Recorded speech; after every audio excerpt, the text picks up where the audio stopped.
ano itong pinagsasabi ni former Congressman Mike Defensor, di umano, na may hearing today ang Blue Ribbon Committee, Senator Erwin? Press con siguro nila yan. Hindi naman pwedeng matawag na Blue Ribbon. Press con yan or media forum. Siyempre mag-iimbita na naman na media. Alam nila na nila-live sila na media. Pero in reality, hindi official yan kasi hindi naman recorded yan. Kasi to be able na maging official ang isang hearing ay dapat nandoon yung secretariat. Diba? Yung recorder, yung magvi-video, videographer. Wala yun dahil tapos number 2, nasa labas pa ng Senado, nagaganapin. So obviously, talagang pang press release lang yung gaganapin mamaya at hindi matatawag na Blue Ribbon hearing. Siguro yung mga hindi nakakaintindi pa rin Alvin ng mga kababayan natin, maniniwala na Blue Ribbon hearing yan. Pero hindi po pwedeng Blue Ribbon hearing kasi nga hindi siya official. Number 2, yung mga sinasabing mga chairman ng Blue Ribbon, sila Senadora Pia, tapos Vice Chair si Marcoleta, hindi ba diniklara ng all seats vacant? Ibig sabihin wala sila sa pwesto na at kami nang ang pumalit dahil meron kaming quorum last week. So wala yan. Yan ay isang press conference at asahan na po natin na kung ano na sasabihin. May bit-bit naman ng mga bagong testigo raw. So anyway, nakakatuwa panoorin dahil yung mga istorya doon, mga kwento. Kaya, alam mo naman, tingnan natin kung sino yung mga idadagdag na naman ng mga opisyal at idadamay dyan. Opo, mga 14 raw May bago na namang magsasalita. Pero mali po ang term na hearing, hindi po hearing ang tawag doon. Diba, Senator? Hindi po ang tawag po doon ay press conference. Opo. Siguro or media forum or kung ano man yan tawag ko dyan, palagay ko forum po yan at yun may mga speaker sila, yung 14 na mga bodyguard ay 18 tapos ngayon 14. So ayan yung mga dating bodyguard ni Saldico. Yan ay yung mga retired na mga awol kasi 100 ang bodyguard ni Saldico. Kasi pati mga negosyo niya. Pero yung mga yan, may mga bodyguards na talagang active duty na PNP, active na AFP. Pero yung mga yan, mga wala na sa serbisyo nung maging bodyguard niya yan at pinasasweldohan. Opo. Pero napansin ko, Senator Erwin, mukhang tinatarget po kayo na may dumaan sa feed ko, sa TikTok ata, sa TikTok feed ko. Ang tinitira po kayo, ang sabi, parang nagdala kayo ng babae dun sa camera nung congressman kayo. Naalala ko yun Paano naman tayo magdala pakita nila yung CCTV. Ang dami CCTV doon. Ang sasabihin ko lang naman doon, CCTV. Abay, hindi mahirap na kumilos ngayon. Baring Alvin, yung puro kwento na, yung pati yung sinasabi lang sa mga hotel, nagdala ng babae. Nasa sa CCTV. Dalhin nyo yung CCTV. Ako, challenge ko sila. Hingin nyo lang doon sa Kongreso. Ibigay nyo, yung SecGen ng Kongreso, bigyan nyo ng CCTV. Ako, nagdala ako ng babae dyan. At pati sa mga hotel na pinagbabanggit lang, kaya ako yung natatawa na lang. At yung mga puro kasinungalingan, ako yung natutuwa. Nakakatuwa ako minsan pakinggan at pag binabasa ko yung mga video. So, hindi kayo nababahala, Senator? Hindi kayo tinatablan ng ganyan? Hindi. Alam mo, Maring Alvin, dinimanda ko na nga yung 3, yung nagawa-gawa na human trafficking. Pagkatapos, anong human trafficking doon? Number 1, CCTV ulit. Tignan yung mga hotel.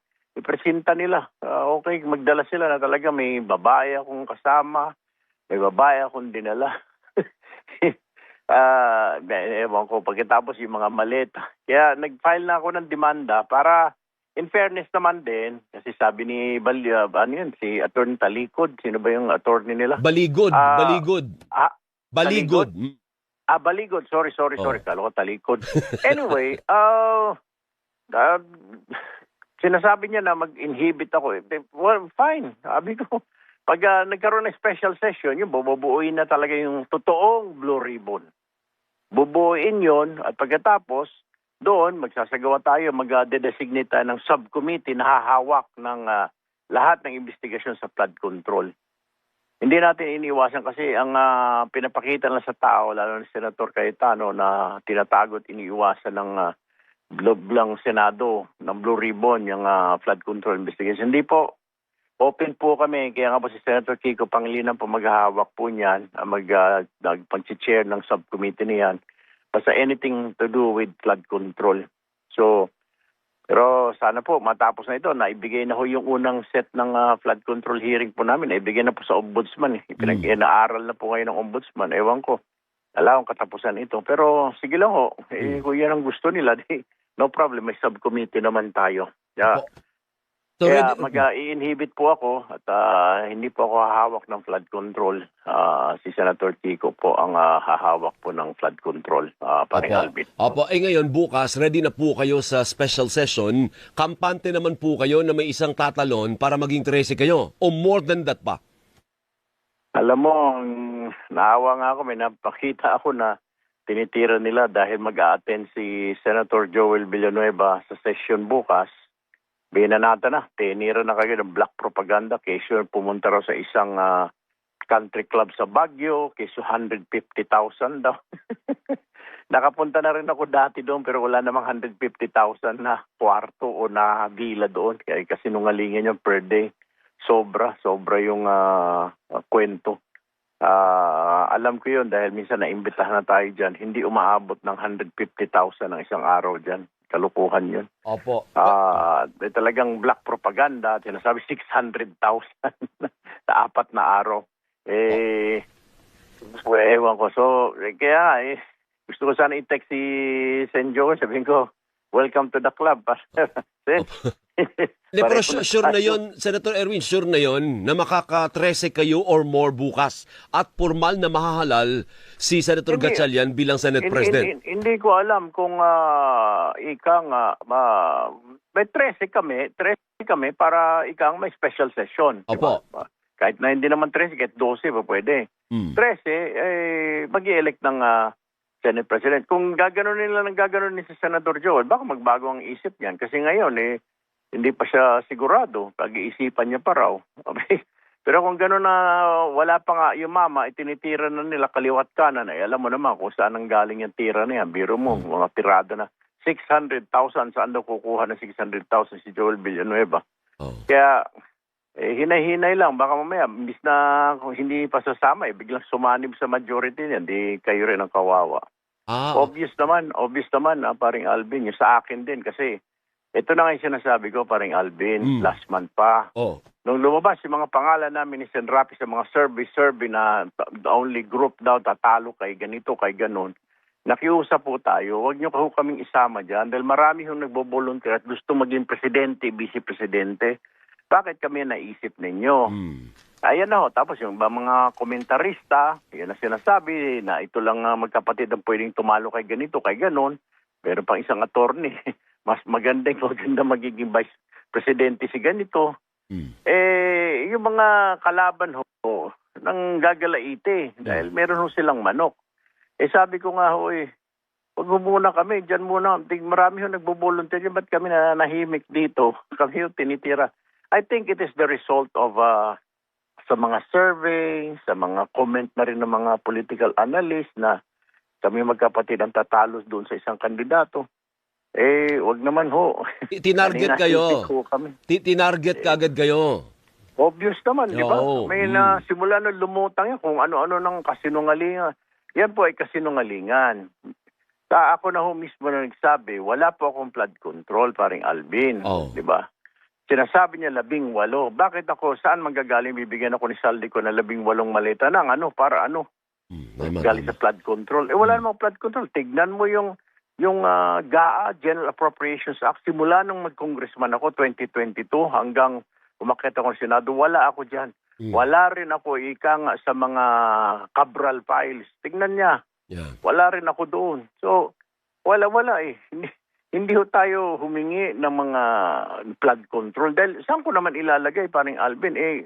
nung ako'y kongresista, nung ako ay party list, wala namang teritoryo ang party list, di ba? Tama, Kung may tama. distrito sana ako, ilalagay ko doon sa distrito. Wala naman distrito ang party list. Oh. Bakit ako hihingi ng pang-flood control? Ba't ako hihingi ng infrastruktura? Wala akong distrito. Sige nga. O, yun Senator, lang ang sinasabi ko, puro kasinungalingan eh. Opo, babalik po ako sa special session. Ano po? Yung posisyon po ninyo, kahit 12 lang kayo, halimbawa lang, hindi pumunta yung Cayetano Block, tuloy pa rin yung special session? Opo. Yun po Okay. yung utos ng Pangulo at saka majority po kami. Ilan na lang ba sila? 10 na lang 10. sila. O sabi ni 13 na po, magiging 13 kasi 13 po mag-a-attend bukas kasama si Senator Joel. Po. So ilan na ilan na lang ho sila? Di 9 na lang ho 9, sila. 9 na lang. Oo. Oh.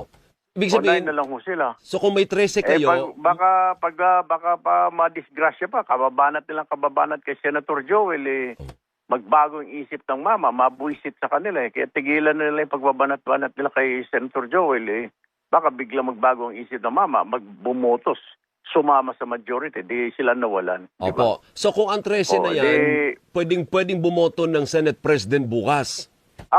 Yun di ba po, automatiko yun. Yun po yung sa Constitution 13. You have to have 13 senators to elect a Senate President. At yun na rin ang sinasabi ni Senator Alan Peter Cayetano. Kung may 13 kayo, bababa ako. Tignan ho natin, pinapanalangin ko kagabi pa na magkaroon kami ng 13. Opo. Para Ngayon, bumaba na ho, para tumahimik na ho ito, para makapagtrabaho na ho tayo. tama yan. Ngayon, doon naman sa issue ng botohan sa impeachment, ano ang posisyon mo? Pwede bang babaan ang threshold? Kasi ang 2/3 ngayon ng 24-16, tama? Kaya lang may dalawang yung isa nagtatago, yung isa nakakulong. Ano ang posisyon mo doon as senador? Alam mo, parang Alvin, iiwan ko na lang sa korte yan. Hindi ako makapag-decide dyan kasi isa ako sa mga judges. Pag nagbigay ako ng komento na bawasan, oo, o hindi, o kuan, ako sangayon ako, sige, pag-usapan, pero sa korte nyo dalhin yan, di ba?